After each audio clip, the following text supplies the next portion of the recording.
E o texto que eu quero meditar com vocês está no livro de Marcos, Evangelho de Marcos, capítulo 7, do verso 24 até o verso de número 30. Marcos, capítulo 7, do verso 24 até o verso de número 30. Diz assim a palavra do Senhor. Levantando-se, partiu dali para as terras de Tiro e Sidom. Tendo entrado numa casa, queria que ninguém o soubesse. No entanto, não pôde ocultar-se. Porque uma mulher, cuja filhinha estava possessa de espírito imundo, tendo ouvido a respeito dele, veio e prostrou-se-lhe aos pés. Esta mulher era grega, de origem ciro-fenícia, e rogava-lhe que expelisse de sua filha o demônio. Mas Jesus lhe disse: deixa primeiro que se fartem os filhos, porque não é bom tomar o pão dos filhos e lançá-lo aos cachorrinhos. Ela, porém, lhe respondeu: sim, Senhor, mas os cachorrinhos, debaixo da mesa, comem das migalhas das crianças. Então lhe disse: por causa desta palavra, podes ir. O demônio já saiu de tua filha. Voltando ela para casa, achou a menina sobre a cama, pois o demônio a deixara. Vamos orar, pedir para que Deus fale ao nosso coração. Convido você a orar comigo nesse momento. Vamos pedir para que Deus, na sua bondade, esteja falando ao nosso coração. Oremos. Pai, nós te agradecemos pelo privilégio que temos de meditar na tua palavra nessa ocasião, nesse dia, aqui no Conexão da Igreja Presbiteriana Unida, e pedimos ao Senhor, fale ao nosso coração, pela ação do teu Espírito Santo, purifica-nos, perdoa-nos, orienta-nos, abençoa-nos, abençoe a cada irmão, cada irmã, neste momento, conectado, atento, voltado para a tua palavra. Sejamos edificados por ti mesmo, pela tua presença e pelo teu Espírito Santo que ilumina corações. Fala conosco nesta noite. Assim oramos, em nome do teu santo Filho Jesus. Amém. Meus irmãos, eu quero propor aqui o tema com vocês. O seguinte tema que já foi até anunciado, vocês já sabem, já viram, mas com uma pequena alteraçãozinha.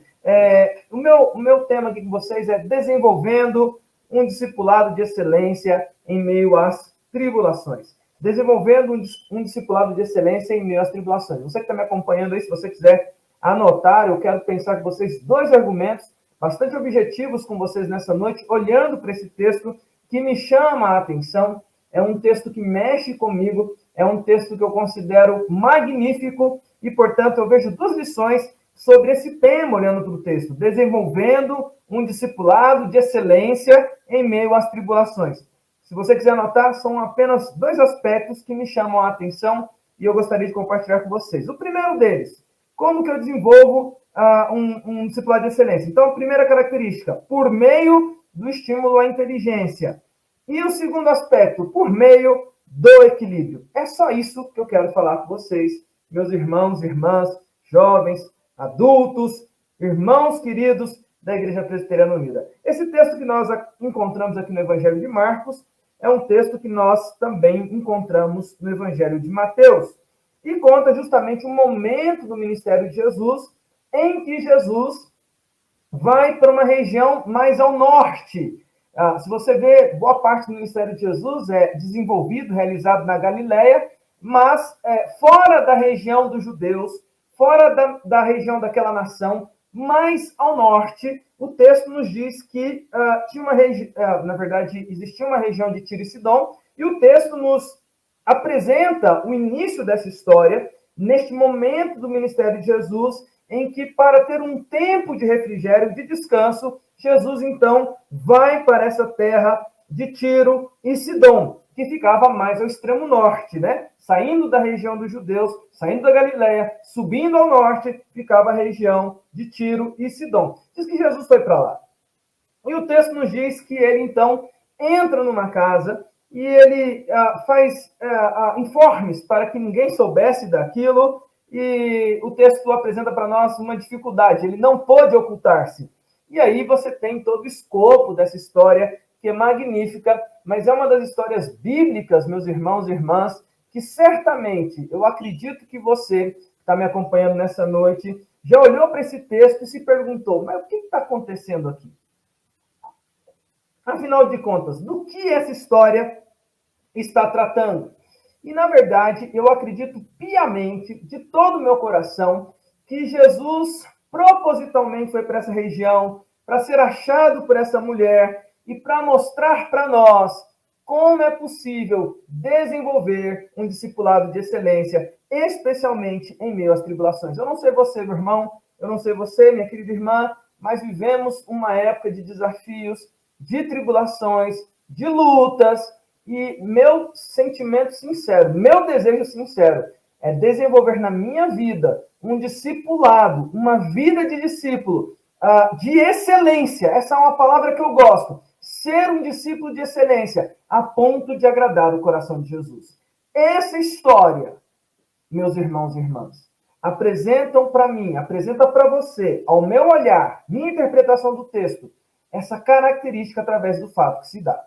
E que fato que se dá? O fato é que Jesus vai então para essa região, vai para essa casa, e Marcos nos informa que, lá no versículo 25, que uma mulher que está passando por uma tribulação, e o texto diz para nós qual é a tribulação, cuja filhinha estava possessa de um espírito imundo, tendo ouvido a respeito de Jesus, entra pela casa, rompe aquela casa, entra naquele lugar onde Jesus estava, e o texto diz que ela vem e prostra-se aos pés de Jesus, e o texto de Mateus diz que ela começa a repetidamente rogar, insistentemente repetir o seu pedido, ela começa a fazer um rogo, e a oração dela era que, lá no versículo 26 diz, esta mulher, que era de origem grega, guarda essa informação, essa mulher que era grega, de origem sírio-fenícia, rogava-lhe que expelisse de sua filha o demônio. Então, nós temos essa cena que se apresenta para nós. E é muito interessante, porque, como eu dizia para você, esse texto é um dos textos que a gente certamente olha, e é um texto difícil, mas eu vejo esse texto como um texto que mostra uma estratégia de Jesus, é um texto que serve de lição para nós de como desenvolvermos um discipulado de excelência em meio às tribulações. E a primeira característica que eu vejo que é possível desenvolver um discipulado de excelência é pelo seguinte aspecto, por meio da inteligência. Meu irmão, minha irmã, se você quer ser um discípulo de excelência na sua geração, vivendo a história que você vive, enfrentando os desafios que você enfrenta, guarde isso no seu coração. Eu gosto de pensar que um discípulo de excelência, ele vai ser assim quando ele estimula a inteligência dele. Veja o que o texto diz. Eu gosto que o texto fale conosco. O texto diz para nós que essa mulher está suplicando a Jesus. E ela suplica incessantemente, desesperadamente. Ela está numa tribulação angustiante. A sua filhinha que está sofrendo, e ela está intercedendo pela sua filhinha, ela ouviu falar de Jesus, ela está na presença de Jesus. Aliás, temos aqui alguns elementos importantes para destacar nesse contexto aqui. Primeiro, que essa mulher não era judia, portanto, ela não era da linhagem dos judeus, ela não era do povo da aliança, ela provavelmente não era uma seguidora de Jesus, mas era uma mulher, inclusive por ser grega, de ser fora, mas ela ouviu acerca de quem Jesus é, e Jesus é a esperança na vida dela, e ela agora está aos pés de Jesus, rogando insistentemente pela libertação da filha. Esse é o contexto. E Jesus, meus irmãos, solta uma das frases mais interessantes que a gente tem na Bíblia, que está lá, quando, no versículo 27, Marcos nos apresenta assim: mas Jesus lhe disse, deixa primeiro que se fartem os filhos, porque não é bom tomar o pão dos filhos e lançá-lo aos cachorrinhos. Ela, porém, lhe respondeu, sim, Senhor, mas os cachorrinhos debaixo da mesa comem das migalhas das crianças. A primeira característica que eu quero meditar com você sobre desenvolver um discipulado de excelência é um estímulo à inteligência.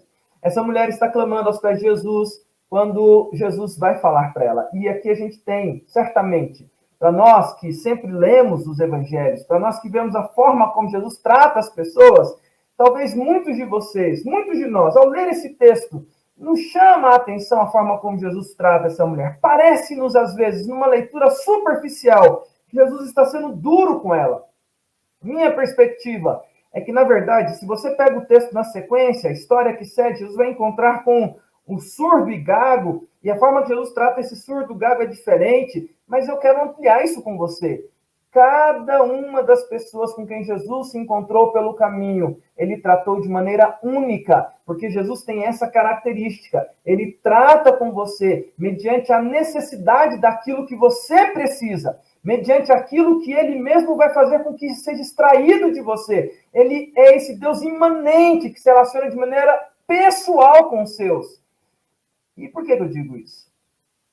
Esse texto aqui, para mim, é magnífico, porque, na verdade, não é que Jesus está sendo duro com ela, mas Jesus está mostrando e permitindo que essa mulher mostre mais, apresente para nós uma característica que, se Jesus não fizesse dessa forma, não apareceria. E a característica é a inteligência. Deixa eu mostrar para vocês. Veja, Jesus vai falar aqui de uma forma que ele sempre falou. Jesus vai usar uma parábola. Jesus, então, nesse momento, quando a mulher está pedindo para ele, a forma como Jesus responde não é literal. Ele usa uma parábola para responder à mulher, e a parábola que ele escolhe para dizer é, olha, tem uma mesa, tem alguém que se senta à mesa, tem os filhos desse alguém que se senta à mesa, tem cachorrinhos naquele lugar, naquela casa, e ele diz, usando essa linguagem de parábola, deixa que primeiro se fartem os filhos. É uma parábola. Porque não é bom tomar o pão dos filhos e dar aos cachorrinhos. Jesus está usando uma linguagem simbólica. E nessa linguagem simbólica está claro os elementos. Está claro que Jesus está imbuído, está totalmente convicto de que ele tem uma sequência a obedecer.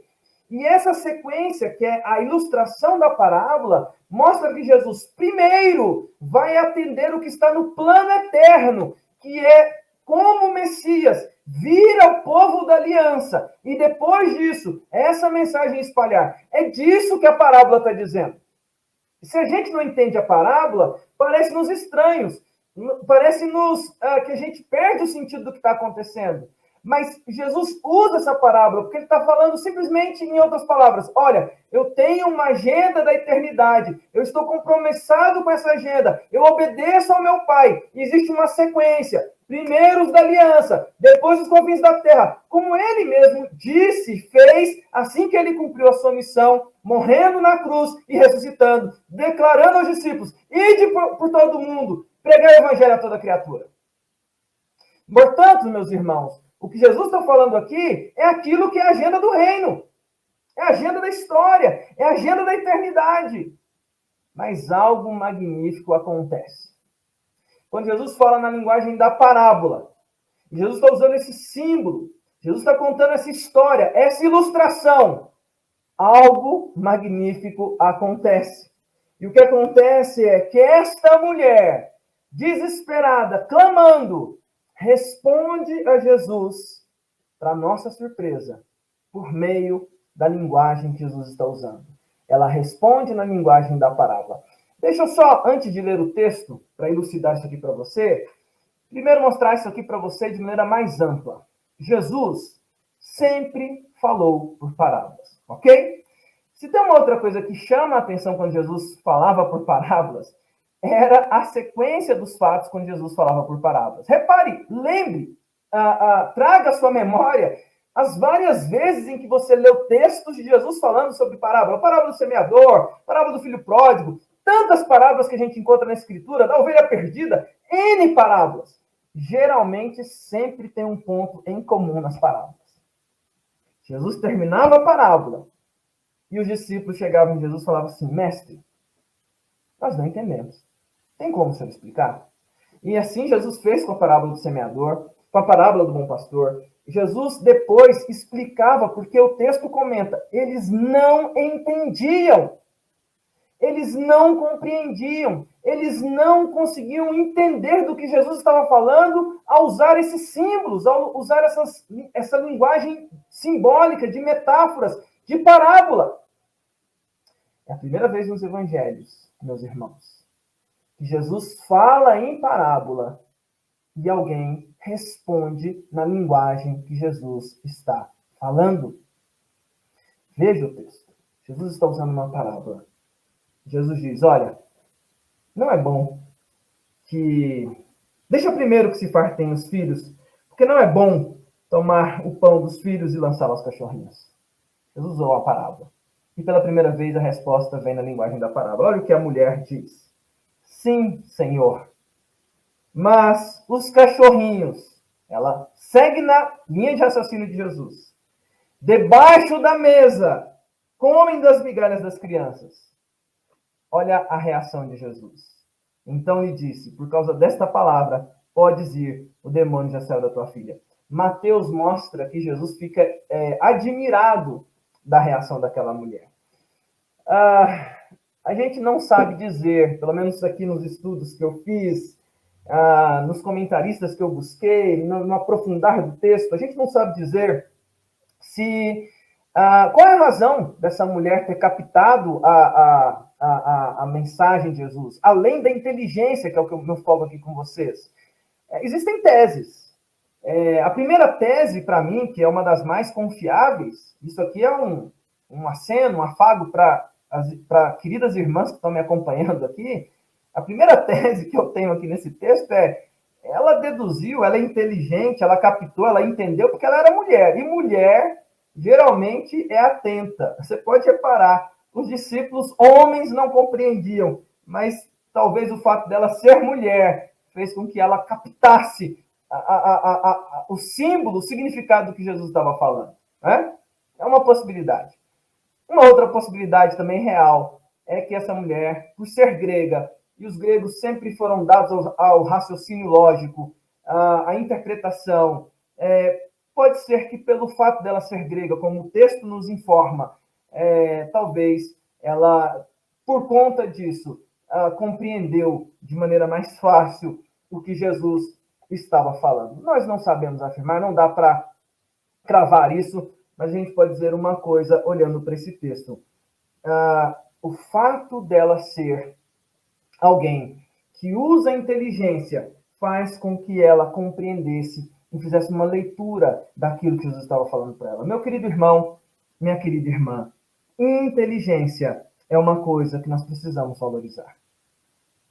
Eu acredito, tá? Eu defendo que a inteligência, exercer a inteligência, estimular a inteligência, buscar inteligência, crescer inteligência. E como faço isso? Estudar, me dedicar, aprofundar, aprimorar. Eu acredito que este é um bom caminho para a excelência do discipulado. Porque, inevitavelmente, quando eu estimulo a minha mente, quando eu estudo, quando eu me aprofundo, quando eu abro os horizontes, quando eu busco mais e desenvolvo essa característica, esse atributo que Deus compartilha, que é a inteligência, eu acredito piamente que um discípulo alcança a excelência quando ele busca se aprofundar e desenvolver a sua inteligência.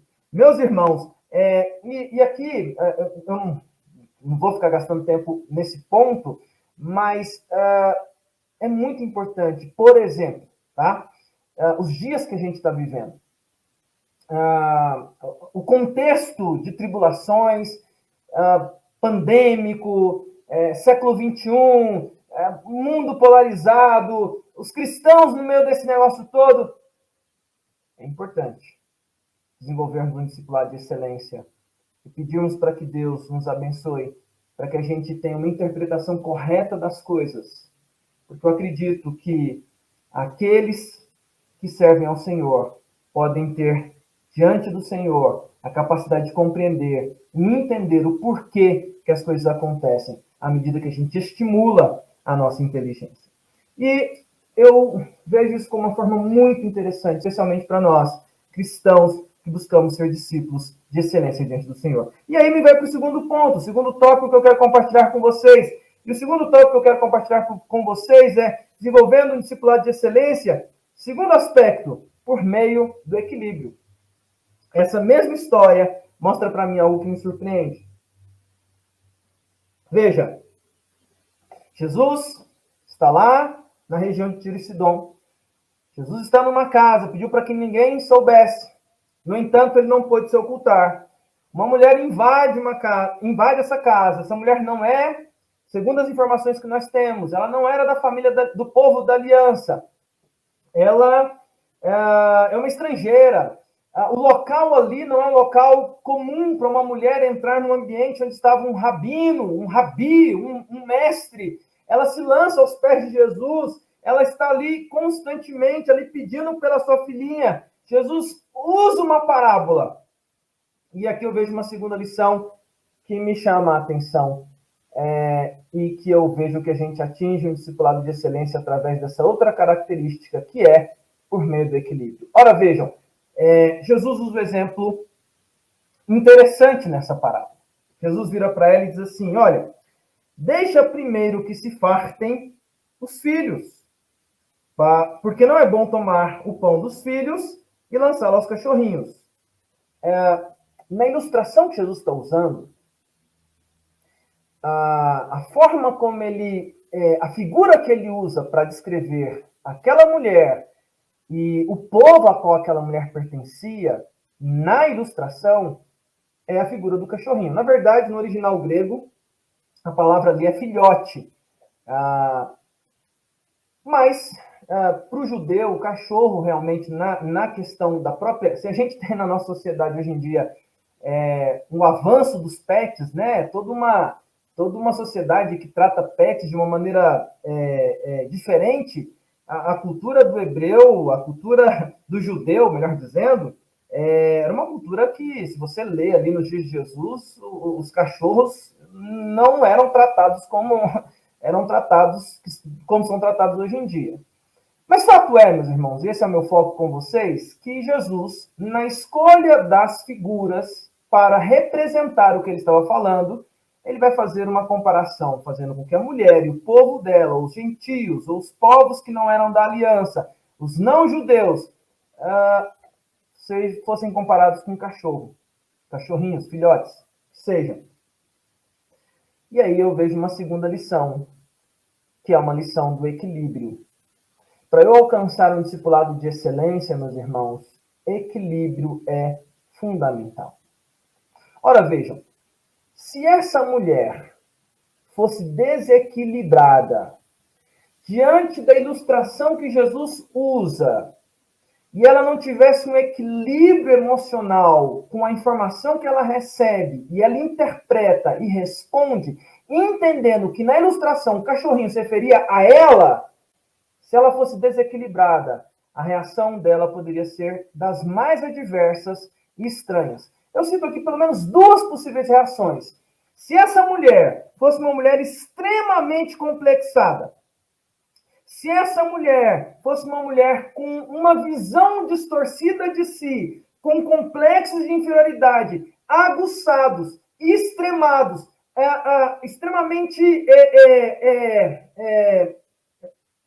destacados nela, né? Aquilo poderia ser uma ruína.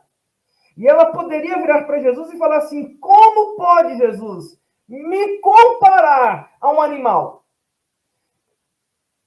Estou sendo humilhada. Como o Senhor pode me diminuir? Como o Senhor pode me tratar de forma tão desprezível? Como o Senhor pode acabar comigo? Eu vim aqui toda humilde e você me humilha, me pisa, me destrói.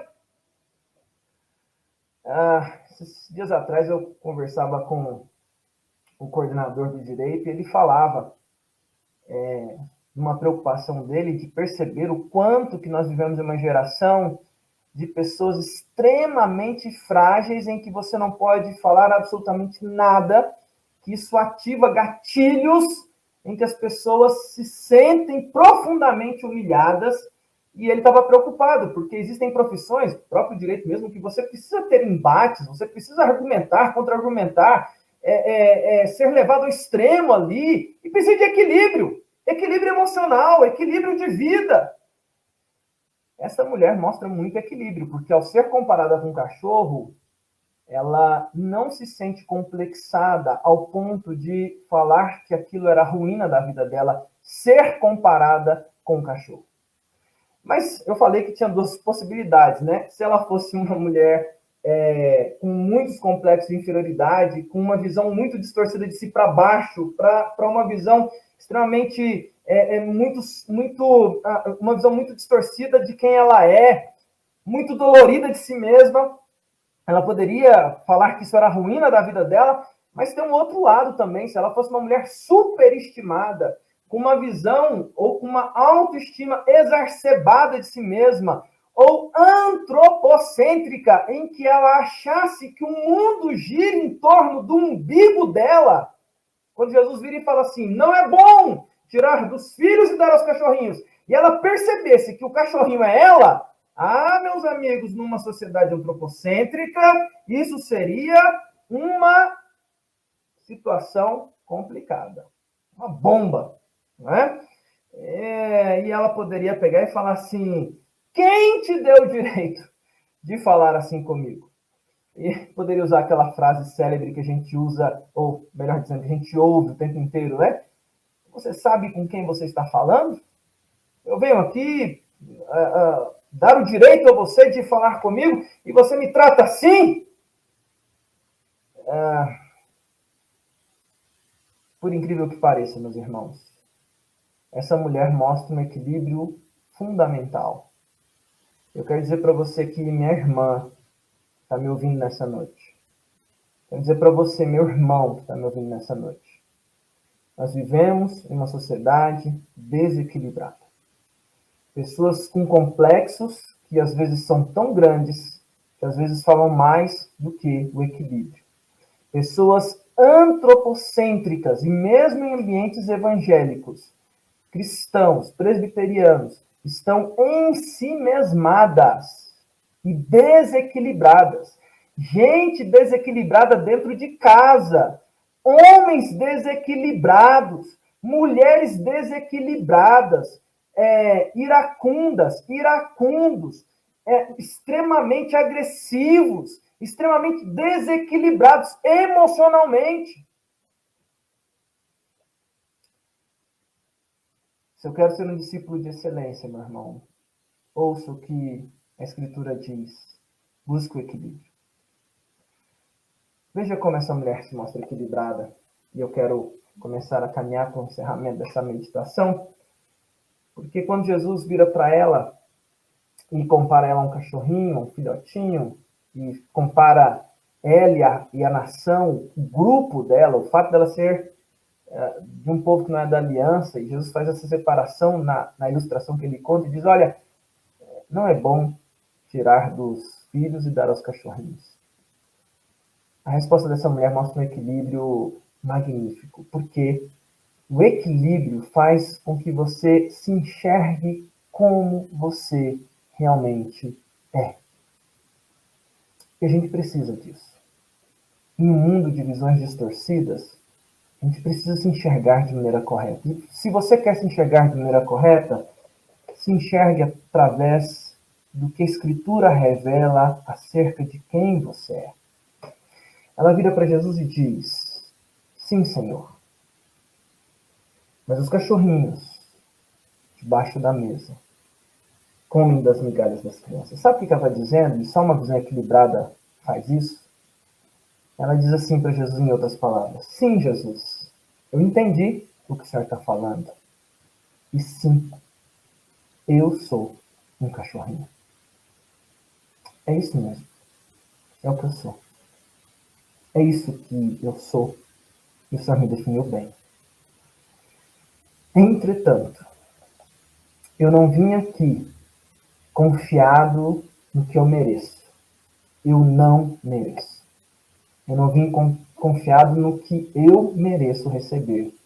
Mas eu vim confiado no Senhor, que tem abundância para dar, a ponto de sobrar. Ela dizendo assim, eu não estou pedindo confiado nos meus méritos. Eu não tenho. Mas eu estou pedindo confiado nos teus méritos, Jesus, porque o Senhor tem. Isso é magnífico. O equilíbrio faz com que a gente enxergue as coisas como elas, na verdade, são. E eu acho lindo quando ela fala assim, os cachorrinhos debaixo da mesa comem das migalhas das crianças. Eu não estou pedindo o que eu mereço. Eu estou pedindo o que eu não mereço. Eu realmente não mereço. Mas eu estou aqui suplicando o teu favor. Meus irmãos, equilíbrio faz com que a gente se enxergue diante de Deus, e é inevitável, quando eu me enxergo pelos óculos da Escritura, pelo espelho que a Escritura é, eu percebo que eu sou alguém muito carente da graça, alguém que não merecia, mas que através de Jesus fui alcançado, e você foi alcançado com grande amor e grande graça. A gente não merecia salvação. A gente não merecia eternidade com Deus. A gente não merecia, a gente não tem méritos, a gente não tem o que oferecer. As nossas obras não são suficientes. Mas Jesus tem com abundância. E mais do que isso, ele não só faz para sobrar, mas ele nos convidou a sentar à mesa com ele e nos convidou para uma festa das bodas do Cordeiro, que há de acontecer. Maranata, vem, Senhor Jesus. Mas eu quero encerrar essa mensagem dizendo para você, meu querido irmão, se você quer desenvolver um discipulado de excelência na sua vida, na sua geração, busque estimular a sua inteligência, se aprofundar na sua inteligência. Busque o máximo que você conseguir, aprofunde o máximo que você conseguir. Busque o equilíbrio, que eu acredito que é uma virtude dos bons discípulos de Jesus, especialmente numa geração, num contexto de mundo tão polarizado. Equilíbrio é fundamental. Isso permitirá que você interprete as coisas de maneira diferente. Uma coisa que eu gosto de pensar, e que eu concluo essa meditação com vocês, aliás, quando você pega o final do texto, você diz que você vê que Jesus, então, fica impressionado com essa mulher que interpreta o que Jesus fala, e Jesus dá a ela o que ela não merece, dá graça a ela, e a filha daquela mulher é liberta pela ação maravilhosa desse Deus que tem graça em abundância para todos. Eu quero concluir essa mensagem te estimulando a pensar sobre essa geração, onde nós temos vários desafios, mas uma coisa que eu vejo que atrapalha muito o nosso caminhar enquanto discípulos é que muitas vezes nós temos pegado visões distorcidas desse tempo, dessa realidade, nós temos sido atingidos por desequilíbrios que são vários. E eu tenho a impressão, irmãos, que Jesus quer que nós, como discípulos, alcancemos a excelência, sendo equilibrados e inteligentes, para ler a geração em que Ele nos colocou. Ler a geração que Ele nos colocou é você não ser contaminado pelas visões distorcidas, não cair no desequilíbrio das pessoas, mas como discípulo de excelência, conseguir interpretar o que está acontecendo, para que você contribua como servo e discípulo dele nessa geração que, de propósito, Deus colocou você para ser alguém inteligente, equilibrado, e um discípulo que influencia ao invés de ser influenciado. Se eu volto ao começo do século XX, foi um século que começou com pandemia, com guerras, e é impressionante quando você olha para aqueles dias, se você olha ali o começo do século XX, como houve bastante desestímulo, muito sentimento de depressão, de medo, sem entender o que está acontecendo. E é interessante como o início do século XX foi, se você estudar isso, um período em que os cristãos foram influências poderosas para todo o século XX, na educação, na cultura, em vários aspectos. Cito dois aqui que me chamam a atenção do início do século XX. C.S. Lewis e Tolkien. Eu amo esses dois, porque são dois cristãos que escreveram, que produziram com a interpretação das experiências que eles tiveram de vida, eles influenciam aquele século, porque discípulo de Jesus pode alcançar excelência, com inteligência e com equilíbrio. Que Deus, meu querido irmão, te use nesse século que Ele te colocou. Até a volta dele. Ele pode voltar antes, ele pode voltar agora, ele pode voltar amanhã. E Maranata vem Jesus. É muito melhor que ele volte. Mas se ele não voltar, com certeza, ele te colocou aqui para que você seja um instrumento para que as pessoas conheçam a mensagem das boas novas de salvação. Que ele nos use com inteligência e equilíbrio nesse século que ele nos plantou. Que seja assim, em nome de Jesus. Amém.